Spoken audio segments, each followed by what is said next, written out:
All right. Every time I am already on, every time I'm already on a podcast, I'm like, I'll just hop on and I'll just record a quick episode, see if I can catch myself up a little bit, get a little bit of ahead, get a little bit ahead of my game here. Just that a little bit. All right. Here we go. Hello and welcome back to the Martial Arts and Crafts podcast. I am your host, Sarah Deacon. I'm glad to be with you today. You're such an idiot. Wait a minute. Let me start that again. What made you think you could do this? You're some kind of loser. You're the worst. You're worthless. Your mind is defective. Your body is weak. You don't know what you're doing. You'll never get there. This is not for you. You suck. I don't like talking like that. I don't like it at all. It's definitely attention grabbing, right? Because I don't usually start out my episodes in this way. Can you think of a time that someone has said any of those types of things to you? Maybe worse. I don't want to make my podcast have a, language advisory or anything. So I'm gonna stop there. Like, whose voice does that sound like? Is it someone close to you saying those things like it? Was it you? Now, like I said, I don't want to go on much longer. You're an idiot. Oh man, you really screwed that up. You're no good. You suck. I've said it. But even saying it, reading the words, I've written them out. It makes me feel some kind of way. I don't like it. It makes me feel gross. It gives me a little quake in my belly. And yet, how many times do we do this to ourselves? How many times do you spiral down into your own mind just to beat yourself up for something so common to all of us, right? A mistake, an accidental, hurtful word, a thoughtless choice that ended up hurting someone or messing something up. How many times do you criticize yourself for just being human? How many times a week? How many times a day? I'm not alone, I know, because I've heard other people talk this way, describe themselves in some kind of way where it's like, wait a minute, I wouldn't let you talk about my kid that way or someone I love that way. Why are you talking that way about yourself? Now, when you dare to have a goal, however big or small it might be,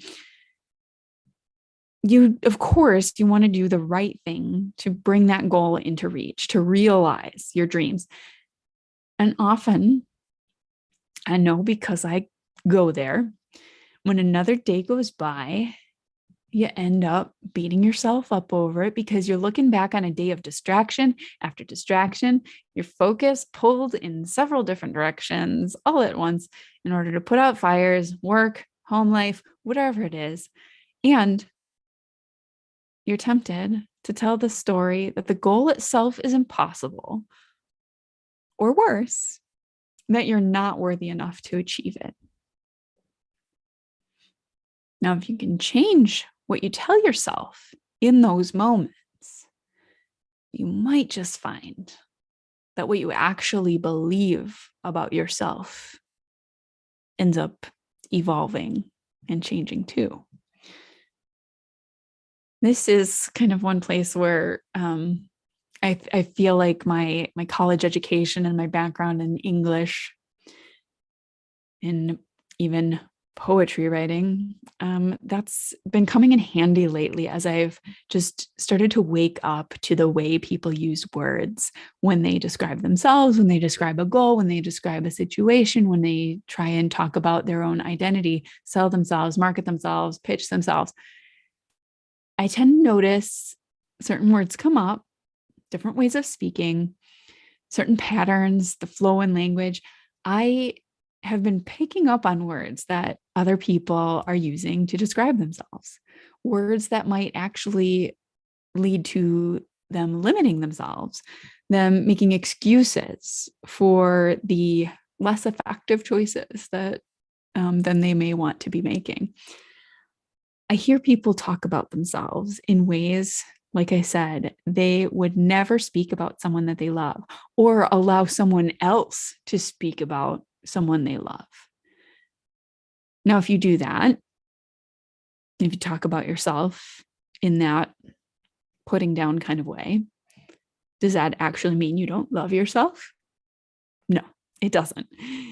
It just might mean that the way in which you learned to love yourself may not have been the most supportive or self-honoring way to love yourself. Maybe there was someone in your past, someone thoughtless or hurtful intentionally, whose voice is the one berating you from inside your mind in the present. Maybe you felt an external pressure to perform a certain way or achieve a certain type of success because of unspoken expectations on you growing up. Maybe you always felt like you just couldn't live up to their dreams or their expectations, whether they were explicit or implied.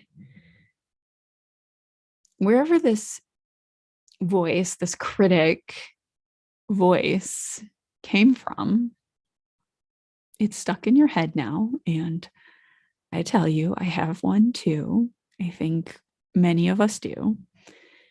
But how can we teach that critic to speak to us differently? And I think there are, there's obviously a few different ways. And the first step is to pay attention. Like I said, I'm waking up to the way people are speaking about themselves. I'm trying to notice more about how I speak to myself.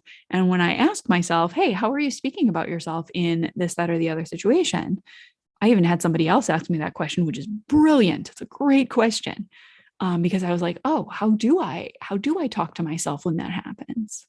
I think it was when I don't accomplish something on my to-do list. And I say, well, let's put it on the list tomorrow. And I tell myself like, oh man, I really wish I would have gotten that today. And then I go, well, let's just get it done.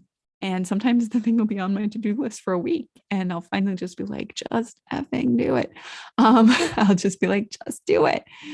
And that I feel like is a really powerful and effective way to talk to myself instead of beating myself up over and going, man, such an idiot. I really screwed this up. Oh, I, missed the mark.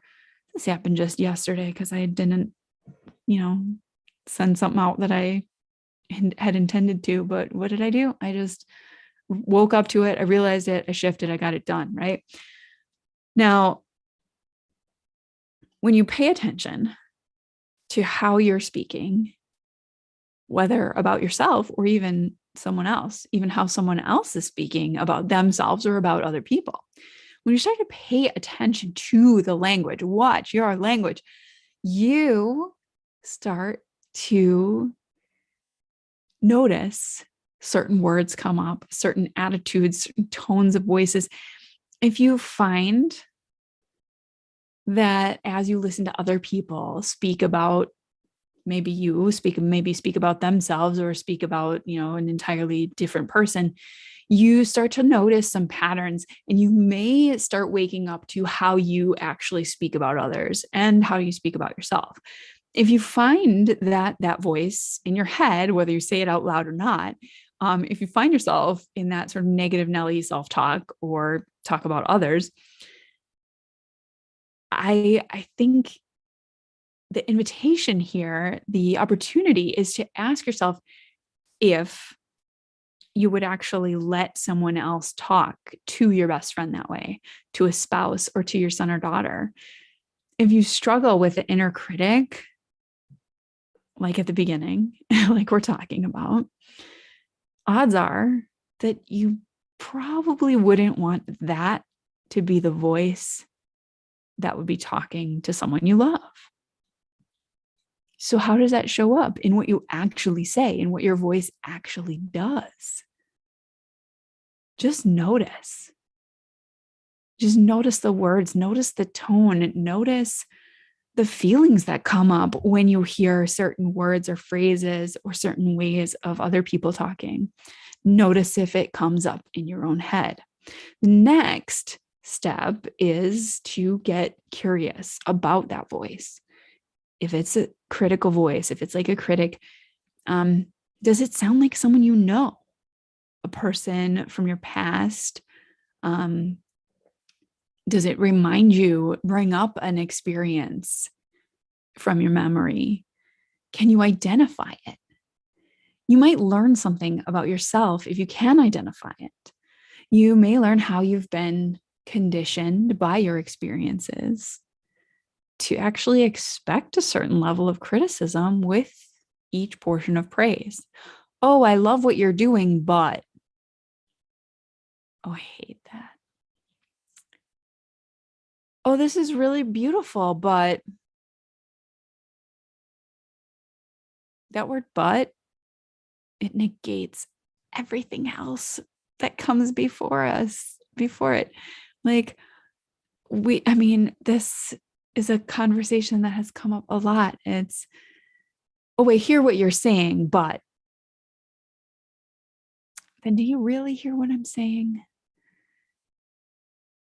Now, if you have some sort of patterns or conditioning that is expecting you to receive this harshness with any good thing, any positive thing that's being said, if that's a result of some severe trauma or any, major event, grief, loss, abuse, anything that's made a huge impact, on your mental health, make sure you do have or seek out professional support to unpack those experiences, someone who can, help you release that. But you don't have to do that kind of work alone to examine those voices, to explore and get curious about where that comes from. It might be something obvious. It might be something way less obvious because maybe you had a, okay life, just fine. Everything was fine. You had good relationships. So where does that voice come from? That might be a little bit more tricky to figure out. See about what stories you've told about yourself. Now, then the final step, processing through this language, the way we talk to ourselves, that final step is to really invite yourself to change the language that you're using. Now, we started by becoming aware of how other people are talking and using their words to talk about themselves or others. A good way to practice changing the language is to change how you interact with other people. Practicing on someone else first. Because again, this is just sort of a low risk way to start to build that language muscle of your own in your own head. Find something you like about someone and say it out loud, like directly to their face. Well, or write them a note if that's where you need to start, send a text message or post on their social media. Who honestly doesn't like getting called out for being awesome? Good leaders do this. They focus on the things that are working and working well so that the team feels inspired and excited to keep going in that same direction, keep doing more of those recognized and celebrated things. Good leaders get excited about the efforts, even if the result might fall a little flat. They praise the behavior they want so they get more of it. So do that for someone else. Tell someone else how awesome they are and be specific. because this happens in our own thoughts too. Because once you become more proficient at the good finding and sharing that those positive things, the qualities, traits, or skills, behaviors, beauty you see in others, you might just find yourself beginning to try those same things out on yourself, in your own head, in your own thoughts. And here's the other thing. Add those positive interactions with yourself, with other people. Because if you focus on not talking bad about yourself, you're still thinking about talking bad about yourself. Try to find something that you like about yourself instead. Something that you've done in the last 24 hours, even something small. Do you like your laugh? Are your teeth white? Did you give a really good hug today? Are you really proud of the fact that you can type so fast, Facebook thinks you're using bot software? There is something, I guarantee, that you did well today, or something you're proud of about who you are, about how you look, about how you act. Recognize it. Draw attention to it. Show it off a little bit, okay? And now if you catch yourself slipping right back into critic mode, oh yeah, I really like how fast I can type, but don't do it. Ask you, stop right there. Stop with the but. Turn the but into a stop sign. Ask yourself if what that voice in your head is telling you is really true. What comes after the but? Is it true? Is it really true? Are you sure? Maybe just start to make a shift. Find that positive and just stay there. Forget the but. Or if you can't, if you need to add something to that second part of the sentence, I challenge you to, instead of using but, use and. That's a good one. Because when you use and, you start to switch that brain connection. Is, oh, well, I'm adding to what I just said. It was positive, and maybe I need to level up in some way. It starts sounding more positive, even if it is a criticism or a bit of feedback that you're giving to yourself or someone else. If the voice is telling you that you're an idiot for messing something up, get curious. Did you mess something up? And does that really make you an idiot? Or does it actually mean you're trying something new that's a challenge? Then how can you either fix the mistake or work on avoiding it in the future? Congratulations. Now you begin to take your power back. Now you can choose to listen to that bully in your brain, or you can choose to shine the light on it instead, to engage with it and wonder about it.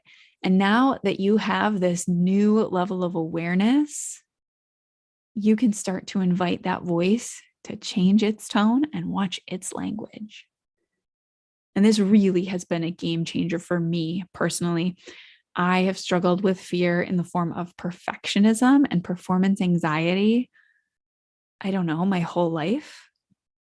And since I have started to intentionally explore this inner dialogue in myself, I've been able to choose differently. I've been able to choose peace, inspiration, and joy, and to be able to do it even when I'm under stress from outside sources, from external conditions, or, God forbid, the consequences of my own choices or behaviors. And I think that's been really interesting to explore. Like I said, the way I talk to myself now when I quote unquote fail at something is so much different than the way I used to. So if you are looking for some more support in this matter to get, a little bit more into the details of actually making these language shifts, whether they're in your brain or coming out at someone else, I would invite you to connect with me. You can find me at mymartialartsandcrafts.com or sarahdeacon.com for information about my coaching. And even just leave a comment and talk about your thoughts on this. Have you made a significant shift change in your language recently? How did it work out? One of my favorites is the one I talked about, changing but from and. If you even just do that, that can be your challenge this week. Anytime you notice or catch yourself saying but, change it. Hopefully before it comes out of your mouth, but in the moment, change it to and. See what happens. Okay. And again, if you want to connect, please do that. My social handles are my martial arts, the letter N crafts on Facebook and Instagram. I have a free Facebook group called My Balanced Being, and that is super fun. We do some cool stuff in there. And what else do I have to offer you? You have the ability to subscribe to this podcast. Please share it. And if you're listening on Spotify or Apple Podcasts, please leave a star rating or review. I would be much, much appreciative. I would appreciate it muchly. I would greatly appreciate a 5-star review on Spotify or Apple Podcasts, along with a review. Be specific. Tell me something you like about the show. And honestly, I promise I can take it. If you have something you want to say of how I can make the show better, I'm open to it. So let's connect that way. I'm going to go and have something to eat. Thank you for listening to another episode of Martial Arts and Crafts. Go out and make an impact, and I'll talk to you next time.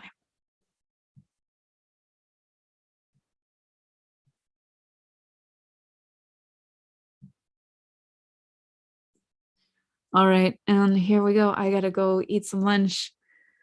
I don't know if these video episodes are ever going to be actually posted, but I'm live streaming them anyway because I can. And then it's one last thing I have to think about posting later. So thanks for watching, and I'll talk to you soon. Bye. Oh, that was a voice crack. Bye. Bye.